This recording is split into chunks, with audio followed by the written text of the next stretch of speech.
Bonjour à tous, je suis le docteur Guillaume Favarel et je vais vous présenter aujourd'hui une technique d'hydrodissection au dextrose dans le syndrome du tunnel radial. Le syndrome du tunnel radial est avant tout un syndrome clinique, c'est-à-dire qu'il correspond à une douleur neuropathique de la face antérolatérale du coude. Anatomiquement, le tunnel radial s'étend de l'épicondyle latéral jusqu'au bord distal du muscle supinateur. C'est une zone de passage du nerf radial qui se divise en deux branches, la branche superficielle qui est sensitive, puis la branche profonde, mixte, qui nous intéresse aujourd'hui. Le symptôme est uniquement sensitif, à la différence du syndrome du nerf interosseux postérieur où le symptôme est un déficit moteur.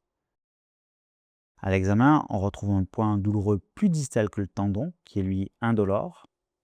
Le point douloureux est environ 5 cm sous la tête radiale. La douleur est majorée à la supination contrariée et les tests de neurotension sont souvent positifs. L'imagerie est souvent normale. Par ailleurs, l'EMG ne montre pas d'anomalie et permet d'éliminer le diagnostic différentiel, ce qui rend le diagnostic purement clinique. Pour ce qui est du geste d'hydrodissection, cela consiste à une injection de dextrose à 5% autour du nerf, sous écoguidage, pour libérer les adhérences et réduire la compression mécanique. On recrée un espace de glissement autour du nerf. Mais surtout, le dextrose présente une excellente innocuité, avec une absence d'effets indésirables significatifs rapportés dans la littérature. J'utilise une seringue de 5 ml montée sur une aiguille de 25 gauges pour l'anesthésie sous-cutanée à la xylocaïne 1%, puis une seringue de 20 ml Luerloc pour gérer la pression d'infiltration, montée avec une aiguille de 21 gauges pour le dextrose. J'utilise la sonde linéaire 18 MHz, réglée avec une focale centrée sur la zone cible. Sous échographie, on repère le nerf radial, sa bifurcation, l'arcade de Froese et les limites du tunnel radial. Le point d'entrée est marqué au stylo dermographique, puis on procède à une désinfection en cas de temps à la bétadine. On va donc réaliser un geste d'hydrodissection. L'hydrodissection commence dès l'entrée de l'aiguille, où on va venir pousser du liquide. Ainsi, ce n'est pas le biseau de l'aiguille qui pénètre les tissus, mais bien la pression du liquide qui les écarte. Voilà, donc vous voyez l'aiguille qui arrive sur la droite de l'écran. Donc on s'approche de la zone cible. L'hydrodissection commence vraiment dans la zone. On est à l'arcade de Froese. On vient autour du nerf. Et on pousse le liquide en même temps qu'on avance. Vous voyez bien le noir qui est le dextrose, qui est le liquide. On va aller chercher le nerf qui est exactement ici, voilà. Et donc on peut becquer soit vers le ciel, soit vers le bas, soit proximalement, soit latéralement en distal. Et le but est vraiment d'inonder toute la zone. C'est vraiment un geste qui est non sélectif.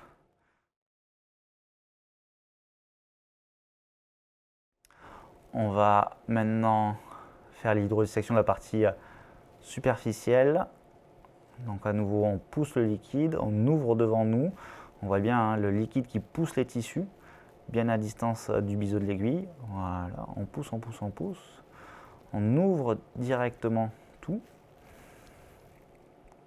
Et donc le nerf vient flotter dans ce liquide. Hop, on a du noir en haut, on a du noir en bas. Et ça, c'est vraiment l'image que l'on souhaite, c'est-à-dire le nerf qui flotte. On vérifie la bonne diffusion du produit le long du nerf selon la technique de l'ascenseur. On doit voir littéralement le nerf flotter dans le halo noir du liquide.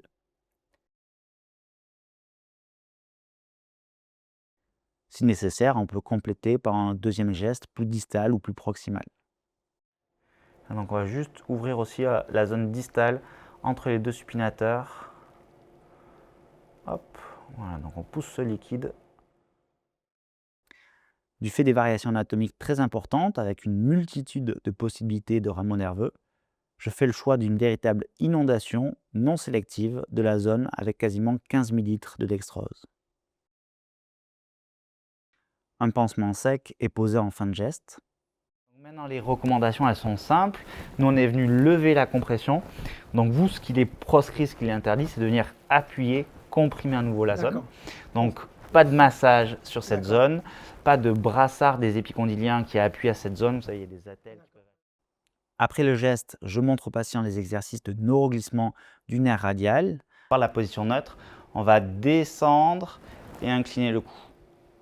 A l'inverse, vous allez revenir en position neutre et remettre le cou droit. On redescend. Les résultats sont tardifs, ils apparaissent progressivement entre 4 et 6 semaines. Si nécessaire, un deuxième geste peut être réalisé au bout de ces 6 semaines. Pour conclure, l'hydrodissection au dextrose est donc un geste techniquement simple, sûr et précis. C'est une alternative non cortisonnée et efficace dans le syndrome du tunnel radial. Je vous remercie de votre attention et je reste disponible pour vos questions.